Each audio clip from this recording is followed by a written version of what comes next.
বিশ্বকাপের মঞ্চে নতুন ইতিহাস লিখলেন ইংল্যান্ড অধিনায়ক হ্যারি কেন। ব্রাজিলের কিংবদন্তি ফুটবলার পেলের রেকর্ড ভেঙে বিশ্বকাপে নিজের নাম তুলে ফেললেন ইতিহাসের পাতায়।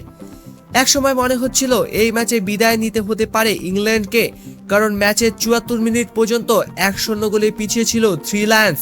কিন্তু শেষ মুহূর্তে অধিনায়ক হ্যারি কেনের দুর্দান্ত পারফরমেন্সে বদলে যায় পুরো ম্যাচের চিত্র। মাত্র ১০ মিনিটের ব্যবধানে জোড়া গোল করে ইংল্যান্ডকে এনে দেন ২-১ গোলের জয়।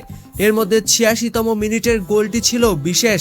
এই গোলের মাধ্যমে বিশ্বকাপে কেইনের গোল সংখ্যা দাঁড়ায় ১৩তে।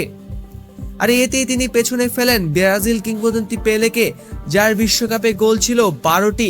চলতি বিশ্বকাপে দুর্দান্ত ফর্মে আছেন কেন। এখন পর্যন্ত করেছেন ৫ গোল এবং গোল্ডেন বুটের দৌড়েও রয়েছেন শক্ত অবস্থানে। বিশ্বকাপ ইতিহাসে কেইনের চেয়ে বেশি গোল করেছেন শুধু কয়েকজন কিংবদন্তি: Lionel Messi, Kylian Mbappe, Miroslav Klose, Ronaldo Nazario ও গার্ড মুলার। পেলের রেকর্ড ভেঙে হ্যারি কেনের এই অর্জন আবারও প্রমাণ করল বিশ্বকাপের মঞ্চে বড় খেলোয়াড়রাই তৈরি করেন বড় ইতিহাস।